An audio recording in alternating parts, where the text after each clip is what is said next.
ni huko katika mji ambao umelaaniwa. Mambo yanaogopesha sio kudhaniwa. Maisha yao ni pata potea, watu wanakuja na kupotea. Wengine mji wakawa na ukimbia na hakuna wa kusogelea. Kuna siku moja hivi, hapo ilikuwa ni mwaka 1940. Watu katika mji huu ambao umelaaniwa, ambao unafahamika kwa jina la Wiva, walitoweka wote kwa siku moja tu, na hadi leo hii haijulikani kwamba watu hao walienda wapi. Hebu chukua popcorn na tuanze kuambana kisa chetu hiki hapa. Movie yetu inaanza kutuonesha familia moja hivi ya watu 7 ikiwa kwenye gari inaelekea katika mji mmoja hivi ambao unaitwa Wiva. Ni mji ambao ulitelekezwa kitambo baada ya wakazi wapo kutoweka, na hadi leo haijulikani kwamba wameenda wapi au ni nani ambaye akawachukua. Familia hii hapa inaenda katika mji huo kwa ajili ya matembezi tu. Ni kwa sababu kipindi hiki hapa kilikuwa ni kipindi cha likizo. Lakini kabla tujiendelea na hii hapa movie yetu, ngoja kwanza niwatambulishe wapo washiriki wetu katika hii hapa movie. Hapa kuna Pati ambaye ni mama, kuna Ali ambaye ni baba, na kwa upande wa watoto kuna Keti, Mati na Ethan. Huko ambapo wanaenda hawajawahi kwenda. Na hii hapa ni mara ya kwanza kabisa kwenda huko ambapo wanaenda. Wamekuwa tukisikia kwamba kuna mji ambao umetelekezwa miaka mingi iliyopita pande hizo. Wanataka wajue mji huo ukoje na unafananaje. Na inawezekana vipi watu wote waweze kupotea siku moja na hadi leo sijulikane wapi walienda. Kitu kama vile waaminiamini, na ndio maana wanakuwa na shauku kubwa sana ya kuweza kufika huko waweze kujionea wenyewe. Maeneo yana asili fulani hivi kama ya jangwa na ukame wa kutosha. Kutokana na umbali ambao wametembea wakawa kidogo na mashaka, inawezekana mafuta yanaweza kaisha njiani. Kwa hiyo wanatoka kifika sehemu ambapo kuna sheli ongezee mafuta yawe full kabisa isiweze kuwasumbua kwa ambapo wanaelekea. Maana huko ambapo wanaelekea ni mbali, ni balaa. Hii hapa safari ndio kwanza kama inaanza tu. Kufika maeneo hapo wakakuta kuna sheli lakini pia kuna mgahawa. Na hii hapa ndio sheli ya mwisho kabisa. Kwa ukifika sehemu hii hapo uko na mashaka na mafuta ambayo mbaki kwenye gari yako, ni bora uongeze ili usiweze kupata matatizo huko mbele. Maana huko ambapo unaelekea kuna sheli nyingine tofauti na hii hapa. Kwa hiyo ni lazima tu kama mafuta machache inabidi uongezee hapa. Wakashuka wakaenda kuweka mafuta, na baada ya hapo wakaenda kula mgahawani. Maana ubao ulikuwa umewachonga ni balaa. Wakaletewa chakula na kuanza kula chakula. Lakini kiapa chakula kinavyoonekana sio chakula cha kawaida, ni chakula fulani hivi cha ajabu ajabu tu. Nyama sio nyama, na kama ni nyama basi hapo itakuwa nyama ya kenge. Alafu ni nyeusi ti kama mkaa. Wewe umeshawahi kuona wapi nyama ikawa nyeusi? Ukiletewa hivi unaweza kuhisi labda umeletewa kipande cha mkaa ambacho kimechemshwa ili ule. Kwa jinsi ambavyo chakula hiki hapa kipo kikawashinda, wakaamua kuachana nacho tu. Japokuwa njaa ilikuwa inawauma, lakini ndio hivyo kikawa kimewashinda kabisa. Wakiwa katika mazungumzo ya safari yao kwenda huko katika mji huu ambao unaitwa Wiva, watu wote huko ndani wakashtuka na kuanza kuwakodolea mimacho, kwa sababu wapo mji wanaojua mabara yake. Wao sio wageni kabisa na wapo mji. Kwa hiyo wanashangaa kuona familia hii hapa inazungumzia kutaka kwenda katika wapo mji. Wakatoka nje ya mgao ili waweze kuendelea na safari yao. Lakini kabla jiondoko, huyo hapa Mr. Ali ambaye ni baba wa familia akawa anamuuliza huyo hapa mzee ambaye anaweka mafuta katika hii hapa sheli. Anataka kumuuliza kama anapajua katika wapo mji ambao unaitwa Wiva. Lakini ajabu ni kwamba mzee alishtuka baada ya kusikia anaulizwa swali hilo hapo kuhusiana na mji huu ambao unaitwa Wiva. Akasema yeye ufahamu na wala hajawahi kusikia kabisa. Na kama vipi warudi tu ambapo wametoka, waachane kabisa na hayo mambo. Huyo hapa mzee amekataa kwamba sehemu hiyo haijui na kwamba hajawahi kusikia kabisa.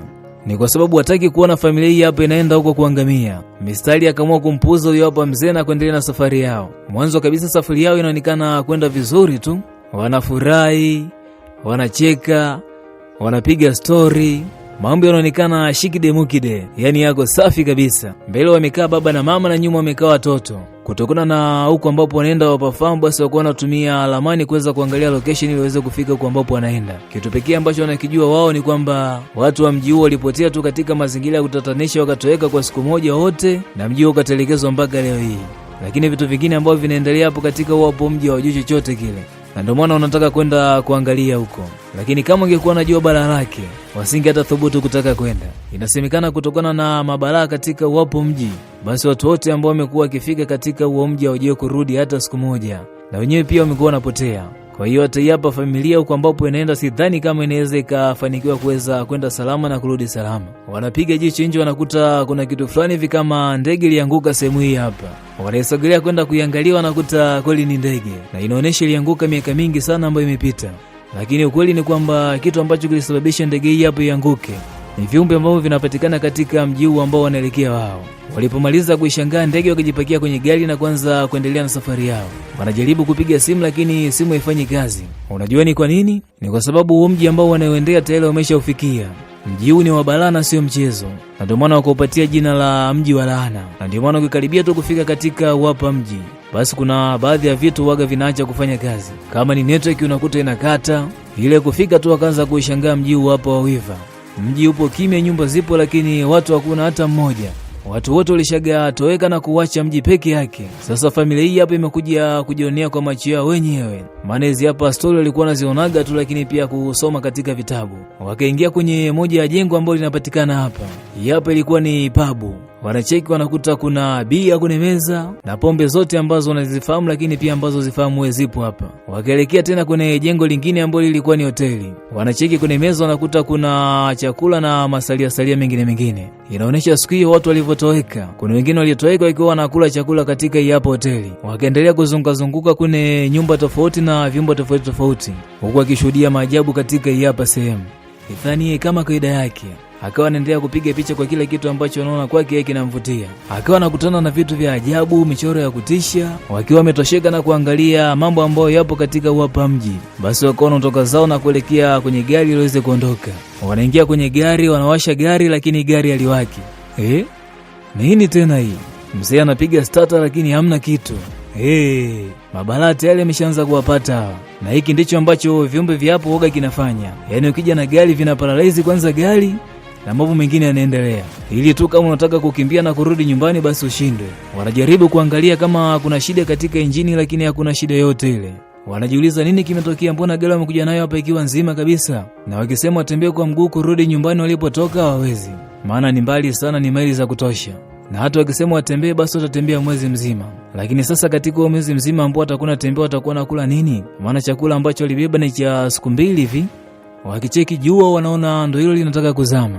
Walichoamua kufanya ni kurudi tu ndani kuna hapa majengo, akatafuta sehemu ya kulala ili waweze kulala. Ithani katika pilika zake za kukagua kuna kule akabatika kupata hapa kamera. Wanajaribu kuiwasha na kukuta bado inapiga kazi. Wakaanza kuangalia matukio ambayo yamerekodiwa na hapa kamera. Wanaiona familia moja hivi ambayo ishakuja katika ile hapa eneo kuja kutalii kama ambavyo wao wamekuja kutalii.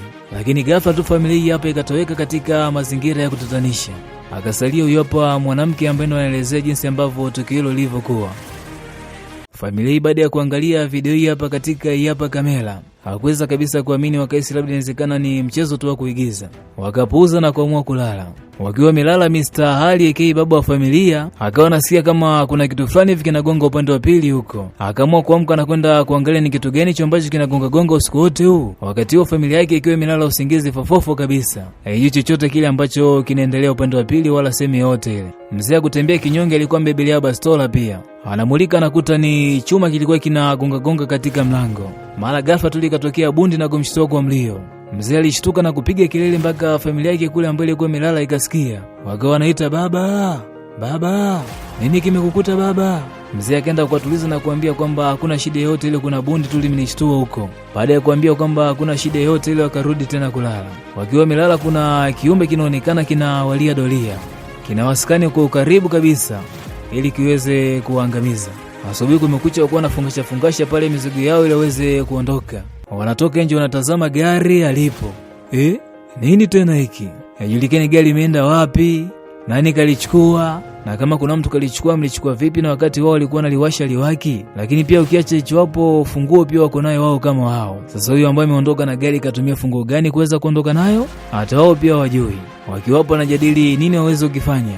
Misali akatoa wazo kwamba yeye pamoja na Ethan waweze kuondoka na kwenda kutafuta msaada huko mbali. Kama watapata basi itakuwa vizuri zaidi. Misali akamwachia mkewe bastola ili kama itatokea shida yote ili aweze kujihami. Maana hapa sehemu imeshakuwa tatizo tayari yaminiki.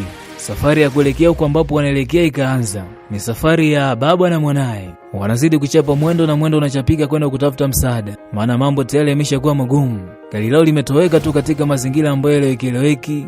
Kama vile ambavyo magari ya watu wengine waga yakifika eneo hili hapo waga yanatoweka, basi na gari lao pia limetoweka vile vile. Na sio tu magari, hata watu pia waga wanatoweka kama ambavyo watu wote katika hapa mji walitoweka. Na hadi leo hii hawajawahi kurudi tena wala kuonekana popote pale. Lakini kitu ambacho familia hii hapa haijui kama eneo hili hapa linakaliwa na viumbe wa ajabu kutoka katika sayari nyingine. Inasemekana kwamba kuna viumbe ambavyo vinafahamika kwa jina la aliens. Ndio hivyo ambavyo vinaishi katika hapa mji. Na ndio hivyo ambavyo vilifanya mwanjongunja watu wote katika mji huu hapa wakapotea. Wametembea mpaka wamechoka, alafu na njaa tayari imeshaanza kuuma. Hata yale maji ambayo walikuwa wamebeba ndio hivyo imeshamalizika tayari. Wakiwa wanaendelea na safari, mbele wanakutana na nyoka. Huyo hapo nyoka akamgonga bahati mbaya Ethan. lakini sehemu ambapo wamemgonga kulikuwa kuna wallet. Kwa hiyo nyoka alikuwa meno yake amepiga pale kwenye wallet, na hiyo hapo ndio ikawa pona ya Ethan. Lakini bila hivyo Ethan angededi hapa, maana nyoka ambaye amemgonga ni nyoka hatari balaa. Ni wale nyoka ambao mara nyingi huaga wanashinda katika majangwa. Huku upande wa pili mama na wanae wakiwa wanazunguka wakajikuta wanatokea eneo ambalo lina makaburi. Makaburi haya hapa ni ya watu ambao walizikwa kitambo hicho miaka 1840 huko. Keti anatazama makaburi ya upande huu hapa na shangaa kukuta kuna makaburi mapya. Akaamua kumuita mamake pamoja na kakake. Ili wanaangalia kule wanakuta makaburi haya hapa sio muda mrefu, ni ya hivi tu karibuni. Wakabaki wanashangaa na kujikweje hapa sehemu ya makaburi ya zamani na sasa kuna makaburi ya kipindi hiki. Wakatafakari na kuona kabisa kwamba hapa kuna jambo ambalo si zuri linaendelea. Wanajiuliza wapo watu ambao wamezikwa hivi karibuni wametoka wapi, na wakati sehemu hii hapa ina mtu yote yule ambaye anaishi sehemu hii. Wakawa wanajadili kwamba Ethan pamoja na babake wakirudi tu basi wote waweze kuondoka katika sehemu hii hapa, maana wakiendelea kubaki hapa linaweza likawakuta jambo baya. Alafu ikawa tena shida ya kwanza kujiokoa, na wakati gari lenyewe hawana, silaha zenyewe ndo hivyo, wana bastola tu na bastola yenyewe na risasi chache. Kwa hiyo itakuwa ngumu kwao kuweza kupambania maisha yao.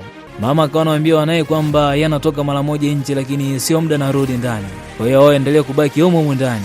Akiwa anatembea maeneo hapa akajikuta anakanyaga mbao na kutumbukia ndani katika shimo fulani vya mbao lipo kama handaki. Mama anajaribu kupiga kelele ili kupata msaada kutoka huko nje, lakini hakuna mtu yote yule ambaye anamsikia. Mati na Kate walipoona mama yao arudi mpaka saizi, wakaamua kutoka nje kwenda kumtafuta kwamba ni kwa nini muda wote ule mpaka saizi hajarudi, na wakati alisema sio muda narudi ndani. Wakaanza kuzunguka huku na kule wakimsaka mama hao. Wakawa wanaita mama, mama, mama. Mama wakasikia na kuitika kwa akisema nipo huku nimetumbukia kwenye shimo, njooni mniokoe.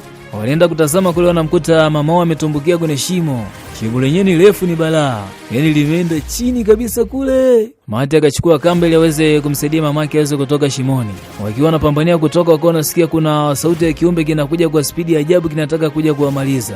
Mama kwa sababu alikuwa na bastola akakipasua kiumbe ubongo. Puchu. Ubongo ukaruka kule. Baba na mwaneo akiwa maeneo hapa. Ethan akiwa yupo mbele na baba akiwa yuko nyuma. Ile Ethan anashuka tu kwenye kilima fulani hivi. Baba anamwangalia Ethan anashangaa muone. Yaani ghafla tu Ethan ametoweka na julikani kwamba kaenda wapi, wakati sasa hivi hapa alikuwa anaonekana. Baba akamtafuta sana Ethan bila mafanikio yote yale. Mzee anafika maeneo hapa anakuta kuna magari kibao yakiwa yametelekezwa katika ile hapa eneo. Anatazama kwa uzuri anakuta pia kuna gari lao liko sehemu hii hapa. Viumbe kutoka katika sayari nyingine ndo ambao vimefanya yote haya. Uwaga vinawapoteza watu, baada ya hapo vinachukua magari yao na kuja kuyaficha katika ile hapa eneo. Hata Ethan mwenyewe pia kuna hatihati inawezekana naye kapotezwa vile kama ambavyo watu wengine wamepotezwa. Upesi baba Ethan akaenda kwenye gari lake ili aweze kulichukua na kuondoka nalo. Anajaribu kupiga starter lakini gari haliwaki. Anaangalia kule kwenye betri, anashangaa betri haipo. Viumbe tayari vimeshachomoa betri. Na hiki hapa ndio kitu ambacho waga vinakifanya pia. Vinachukua magari afu betri zote zinatolewa katika magari. Ili ukitaka kukimbia kupitia gari basi uweze kushindwa kuondoka. Na vyenyewe vina akili pia, sio kwamba ni vijinga. Hapana, na huenda vina akili kuliko hata binadamu. Mzee katika harakati za kungaza sharubu huku na kule akafanikiwa kuzipata betri zikiwa zimefichwa eneo hili hapa. Akachukua betri na kwenda kuipachika kwenye gari lake. Akapiga starter kitu kikawaka, huyo akawa na sifa zake. Hapa ni faster akisema tuanze kulemba hapa, akikutwa jio basi imekwisha. Mzee akawa anapiga honi ya gari kashafika tayari kuja kuichukua familia yake. Huku Martin naye tayari ameshafanikiwa kumtoa mamake katika lile pale shimo ambalo alikuwa ametumbukia. Wakajipakia kwenye gari na kuanza kuondoka. Mzee ni noma kwenye gari, yupo ngangari. Anapiga lapu, unaweza ukasema tayari ameshakunywa bapa. Gari imetoka nduki kama mkuki. Mimi nafurahi nikiwa kama shabiki. Hapa ni Disemba 11 sio Oktoba tunatiki. Mzee anajua kudrive jamani, tuache unafiki. Kufika mbele anakutana na kizuizi cha bonge la mgali ukiwa umemzuia. Hapa ni lazima apite, mzee kasha nuia na kupania. Kwake ni kitu ize kama kula ubeche kwenye sinia. Ili hapa gari ambalo limewazuia ni yale magari ya watoto wa shule ambayo waga wanaongea Kiingereza wakiwa bado wadogo. Mzee anaiambia familia yake isiwe na hofu, itulie kama vile inakata gogo. Hapa ni kazi ya kunaga zogo. Ni mwendo ukikimbiza gari kikitokea kiumbe kinapokea kipigo. Mambo ni wigo. lakini pia na wao wakizembea tu basi unaliwa figo. Mzee akawa analaumiwa na familia yake na kuulizwa kwamba Ithani kamwacha wapi. Mzee anasema na yeye pia elewi kwa sababu Ithani alitoweka tu ghafla, kwa hiyo hajui wala kuelewa ni wapi ambapo ameenda, lakini pia hajui kachukuliwa na nani, kama ndio hivyo kuna mtu kamchukua. Wakanyosha moja kwa moja mpaka polisi kutoa ripoti kwamba mtoto wao ambaye anaitwa Ithani amepotea, kwa hiyo polisi iweze kufanya msaada kuweza kumtafuta mpaka apatikane. Usiku huo polisi wakapiga doria na kuweza kumpata Ithani, na baada ya kumpata hakutaka kabisa kuendelea kubaki hapa, maana tayari imeshakuwa tatizo. Lakini viumbe vya ajabu kutoka katika sayari nyingine bado vinawafuatilia tu, vinataka kuhakikisha kwamba na hapa familia yote inateketea. Viumbe tayari vimeshapanda na wazimu, vimekasirika. Hakuna mtu yote yule ambaye ameshakuja katika uwapa mji afa akafanikiwa kuondoka kurudi zake nyumbani akiwa salama, ni lazima tu atapotea. Sasa viumbe vinajiuliza kwamba wapa kama kuna nani wao waweze kurudi salama, ni lazima tu vihakikishe na wenyewe pia wanapotea. Hilo wanafika tu mbele, mara pa wanakutana na kiumbe cha ajabu kutoka katika sayari nyingine kimesimama katikati ya barabara. Ile mzee anataka tu kujaribu kukwepa gari kama njia na kwenda kupinduka huko. Wakiwa kwenye gari wako wanapiga kelele za kuomba msaada kama kuna mtu aweze kuja kuwasaidia, lakini bahati nzuri hakuna hata mmoja ambaye alifariki katika hiyo ajali ambayo ameipata. Wote waliweza kufanikiwa wakiwa wazima kabisa. Keti huyo hapa, Mati huyo hapa, Ithani huyo hapa, mamao huyo hapa na babao pia huyo hapa. Maisha yakazidi kusonga kama kawaida, na yale yote ambayo wameyapitia kabaki tu kama historia. Na wapo ndo mwisho kabisa bwana letu hili hapa. Chao.